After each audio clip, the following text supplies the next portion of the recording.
Ang buhay ay isang paglalakbay. Iba-iba man ang pagdadaanan ay pare-pareho naman ang pupuntahan. Kaya naman mga katinagalog, samahan po ninyo ako upang sama-sama nating alamin ang buhay at kamatayan ng hari ng pop na walang iba kung hindi si Michael Jackson. Bago po tayo ay magsimula, huwag pong kalimutang mag-subscribe, i-click ang notification bell, piliin ang all para araw-araw ay hindi mahuli sa mga videong ipinopost ni Tinagalog. I-add din po ang aking bagong FB page na ang What the Facts by Tinagalog. Maraming salamat po. Ang kapanganakan. Ipinanganak si Michael Joseph Jackson o kilala rin sa katawagang Michael Joe Jackson ng ika-29 ng Agosto ng taong 1958. Ito ay si Gary sa estado ng Indiana sa bansang Amerika. Pinakabata sa 5 magkakapatid, ang ama nitong si Michael Jackson ay isang talent manager. Bata pa lamang ay talaga namang hinubog na ito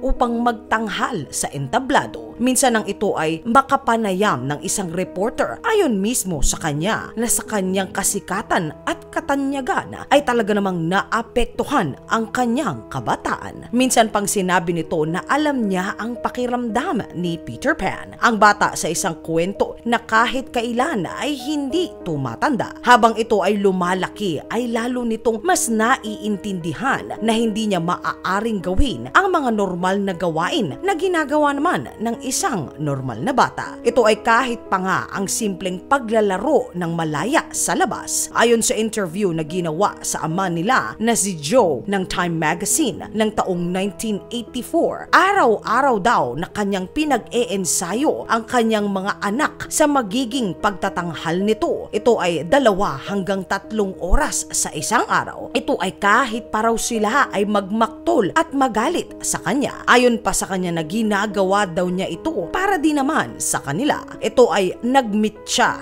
upang akusahan ni Michael Jackson ang kanyang sariling ama ng pang-aabuso sa kanila nang sila ay bata pa. Ang kanilang ina naman na si Catherine Jackson ay tila ba wala namang magawa sa nais na mangyari ng kanyang asawa para naman sa kanilang mga anak. Ang ina ni Michael na si Catherine ay isang manunulat. Ayon mismo kay Michael na si Peter Pan ay tila ba ang kanyang naging obsesyon simula pa nang siya ay bata pa. Ang Jackson 5. Nagawa ang pabilibi ng grupong Jackson 5 ang presidente ng Motown Record na si Berry Gordy Jr. Kaya naman sila ay pumirma ng kontrata sa nasabing recording company ng taong 1969. Nakilala ang Jackson 5 hindi lamang sa galing nilang umawit kundi sa estilo din ng buhok ng buong grupo at nagkasunod-sunod na nga ang kanilang mga tagumpay. Dire-diretso ang kanilang pagsikat. Ilan sa mga kantang kanilang napasikat ay ang I Want You Back, ABC, The Love You Save at ang I'll Be There. Ito ay ng taong 1970. Di nagtagal ay sumikat naman ang bituin ni Michael nang kantahin nito ang solong awit na pinamagatan na ang Ben. Namayagpag ang Jackson 5 hanggang ng taong 1975. Ngunit habang lumalaki na itong si Michael, natural na nag-iiba na ang boses nito. Ang hindi maiiwasang pangyayaring ito ay nagdulot naman ng tensyon sa buong pamilya ng mga Jackson. Habang ang lahat ng kaguluhan ay nagaganap, ay lumipat naman ang grupo sa ibang recording company. Ito ay ang Epic Records. Nang taong 1980 naman ay sumalang na rin ang kanilang kapatid na babae na wala namang iba kung hindi si Janet Jackson. Sa lahat ng kasikatan ng grupo, tanging nangibabaw naman sa karera ay walang iba kung hindi si Michael, ang hari ng pop. Nang taong 1979, ang unang album ni Michael na ang Off the Wall ay nagkamit ng todong tagumpay. Ito ay nakapagtala ng 2 milyong kopya na naibenta sa buong mundo sa merkado. Kasama sa album na kinanta ni Michael ay ang Don't Stop Till You Get Enough, ang Rock With You. Sa parehong kanta ay ipinakita ni Michael sa madla ang kanyang kakayahan hindi lang sa pag-awit ngunit sa galing din ito sa pagsasayaw. 3 taon pa ang lumipas ay lumabas naman ang isa pang album na pinamagatan naman naman na ang Thriller. Ang album na ito ay ang naging hudyat ng pag-angat ni Michael sa pinakamataas na estado sa mundo ng recording ng mga mang-aawit. Ang album na Thriller ay nakapag-uwi ng 8 Grammy Awards. 2 taong itong nasa top chart at ang naitalang kopyang naibenta ng album na ito ay umabot sa 40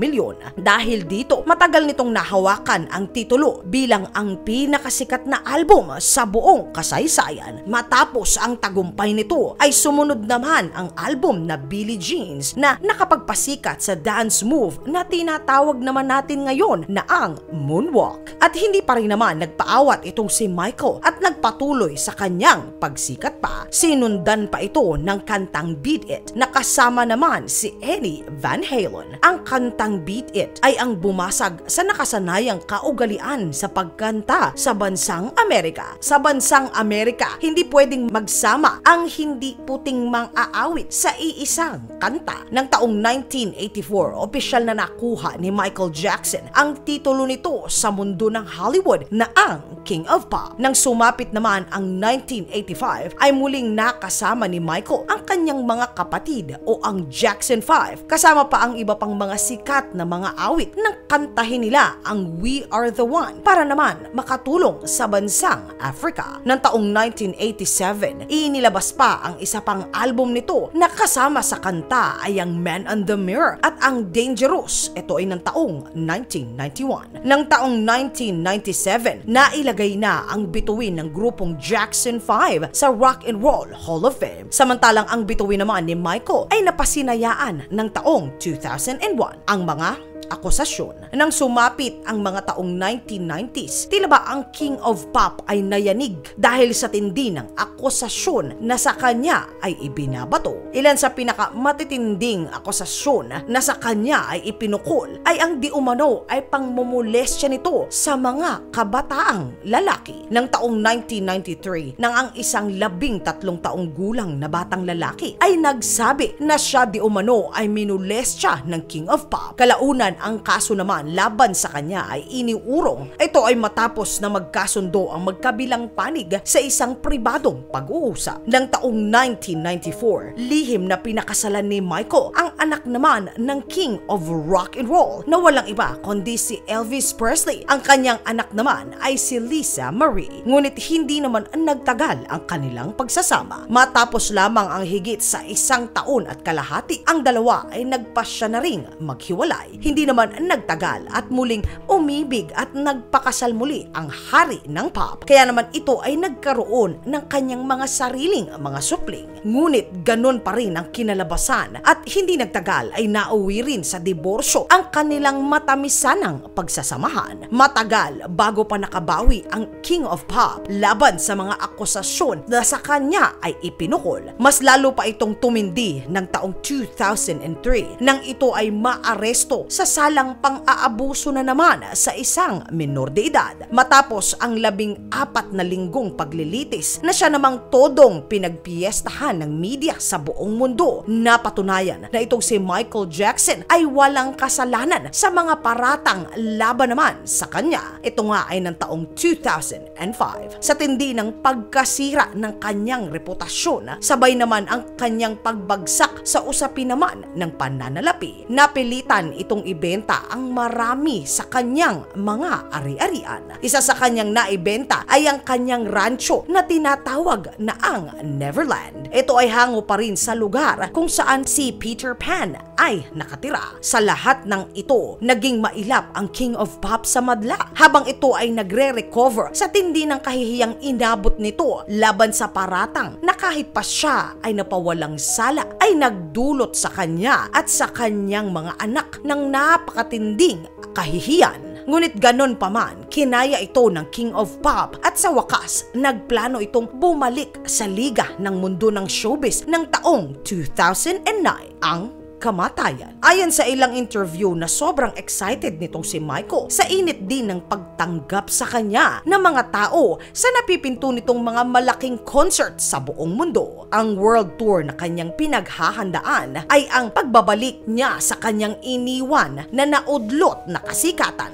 Ang lahat ay halos handa na at papatapos na rin ang mga preparasyon at mga bagay na kailangan upang maisakatuparan nga ang pinakamalaki sanang pagbabalik ng isang mang-aawit sa mundo ng spotlight. Ngunit sa hindi inaasahang pangyayari, June 25 ng taong 2009, pumutok ang balita na natagpuan daw ang katawan ng King of Pop na wala ng buhay. Ayon sa mga huling nakasama nito, June 24 di umano nang pumunta ito sa rehearsal ng kanyang concert at pabirong nagsabi na masakit ang lalamunan nito. Ika-9 na ng gabi nang ito ay magsimulang mag-ensayo. Ayon sa mga nakasaksi na talaga namang malakas at masigla ang King of Pop habang ito ay nag-iensayo ng kanyang kakantahin maging ang kanyang sasayawin. Natapos ang pag-iensayo at lahat naman ay nakauwi ng maayos kasama na rin nga ang King of Pop. Kinabukasan ay nagtaka ang lahat ng kasambahay ni Michael nang hindi ito lumabas mula sa kanyang silid. Kaya ang pribado nitong doktor na si Dr. Conrad Murray ay pinuntahan ito sa kanyang silid at doon nga niya natagpuan na hindi na humihinga ang King of Pop. Mahina man daw ang kanyang pulso ay mainit pa naman ito. Tinangka di umano niyang i-revive si Michael sa loob ng 10 minuto. Saka nito napagtanto na kinakailangan na nitong kumuha ng profesional na tulong. Sa loob ng 42 minuto ay ginawa ng mga paramedic ang CPR kay Michael, ngunit tila ba hindi nagbabago ang kanyang estado. Kaya naman ito ay itinakbo sa Ronald Reagan sa UCLA Medical Center. Dumating sila sa ospital ng 1:14 ng hapon. Ginawa ng ospital ang lahat at tinangkang isalba ang buhay ni Michael sa pamamagitan ng pagsi-CPR dito sa loob ng 1 oras. Ngunit hindi na kinaya ng katawan nito ang lumaban at ng ika-2:26 ng hapon, opisyal nang idineklara na pumanaw na nga ang hari ng pop sa edad na 50 taong gulang. Ang imbestigasyon. Matapos ang pagpanaw ng isa sa pinakasikat na mga awit sa buong mundo na si Michael Jackson, ang isang malakihang imbestigasyon ang inilunsad. Ng ika-28 ng Agosto ng taong 2009, opisyal na inilabas ng Los Angeles County Coroner sa bansang Amerika na ang pagkamatay ni Michael Jackson ay isang homicide at hindi isang aksidente. Ayon sa kanilang pag-autopsiya sa labi ni Michael, ang sanhi ng ikinamatay nito ay ang labis na ibinigay ng gamot ng kanyang doktor na ang Propofol at ang benzodiazepine. Dagdag na mga investigador na kino-question nila kung gaano katagal inabot ang doktor sa pagtawag ng 911. Ito ay nang makita nito ang kalagayan mismo ni Michael Jackson. Depensa naman ng doktor na walang delinya na telepono sa bahay nito at tumawag pa ito sa security at ang mga ito naman ay hindi nagsipagsagot. Lumalabas din sa investigasyon na mali rin ang paraan ng pagsi-CPR nito kay Michael. Imbis na sa flat o yung patag na lugar ito isi-CPR, katulad na lamang ng sahig, ay sa kama nito ginawa ang tangkang pagsasalba sa King of Pop. Tuluyan na ngang kinasuhan ang personal na doktor ni Michael na si Conrad Murray ng Nobyembre taong 2011 nang ito ay mapatunayan na nagkasala sa kasong involuntary manslaughter. Nakalaya din naman ito matapos pagsilbihan ang sentensya sa kanya ng mahigit sa 2 taon. Ang gamot na Propofol ay gamot na ang magiging epekto sa tao ay tila ba pampakalma. Ito ay kinukonsidera na isang uri ng anesthesia. Ang benzodiazepine naman ay uri ng pampakalma. Ayon sa noon ay ang doktor ni Michael na si Conrad na ang King of Pop mismo ang nagnais na ibigay nito ang mga nasabing gamot sa kanya at nagsabi pa ito na dagdagan. Tila ba hindi pa ito komportable sa naunang dose o dami na naibigay sa kanya. Ngunit tila ba nagkamali ang doktor sa pagtansya sa dami ng pagbibigay ng napakadelikadong mga gamot na ito na siya namang nagre-resulta sa pagkasawi ng isa sa pinakasikat na tao sa buong buong mundo. Ito ay walang iba kung hindi si Michael Jackson. Ayon sa iniwan nitong huling habilin, iniwan ni Michael Jackson ang 40% ng lahat ng kanyang yaman at ari-arian sa kanyang mga anak. Sila ay makatatanggap ng 8 milyong dolyar taon-taon o katumbas naman ito ng 376 milyong piso.